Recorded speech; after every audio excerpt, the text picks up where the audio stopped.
Casimero Cuadro Alas hindi sasayangin ang once in a lifetime opportunity na makapasok nga po sa Floyd Mayweather promotion.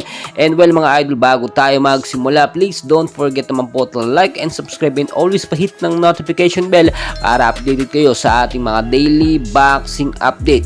Well mga idol, tila pang aasar din ng Floyd Mayweather promotion sa MP yung kagustuhan nilang makuha itong si Casimero Angas ng Pinas. Bukod po kasi sa kayang-kaya nila automatically maikasa yung gustong laban ni Alas dito kay Inoue, ay talagang milyon-milyon pa ang makikitain ni Alas sa Floyd Mayweather promotion na hindi kayang maibigay ng MP. So ang point natin dito, yung opportunity isang beses lang darating sa isang boksingero, at kapag ka ito ay pinalagpas, hindi na po ito mauulit pa sa mga susunod na pagkakataon.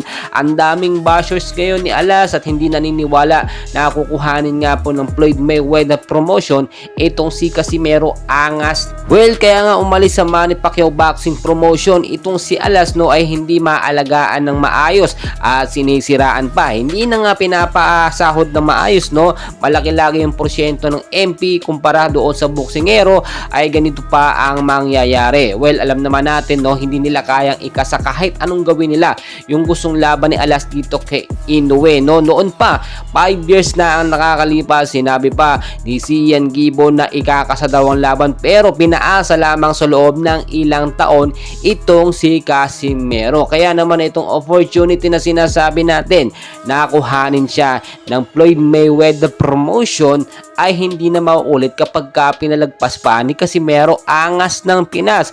Madali lang po sa Floyd Mayweather promotion ang magpadala ng mga trainer dito sa Pilipinas para i-train itong si Angas ng Pinas. Pwede naman po mangyari yun, kontrata lamang ang pipirmahan ni Alas, pero dito mangyayari yung mga training niya sa Pilipinas, at ang laban naman ay automatically kapag meron ay ikakasa agad, pero sa Amerika naman magaganap ang laban. Kapag kasi ibang promoter po ang humawak dito kay Alas, for sure mababang promoter yun at hindi nila kayang baguhin yung gusto ng promoter ni Inoue na sa Japan lagi ang laban. Well, alam naman natin kapag promoter ni Inoue ang gusto lagi sa Japan ang laban, siyempre papabor po ang mga hurado dito sa Hapon.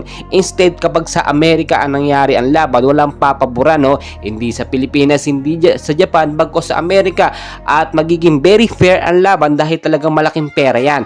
Walang magiging bentang laban mga kaibigan dahil milyon-milyon din ang mga Amerikanong pupusta, especially ang mga Pilipino dito sa ating kababayan na si Casimero Cuadro Alas. Well mga idol, patuloy nating suportahan si Angas ng Pinas. Siya lamang ang pag-asa natin, kaisa-isang boksingero na kayang tapatan at talunin, bigyan ng unang talo etong si Naoya Inoue. Please mga idol, don't forget to like and subscribe for more boxing updates sa Pilipinas. Maraming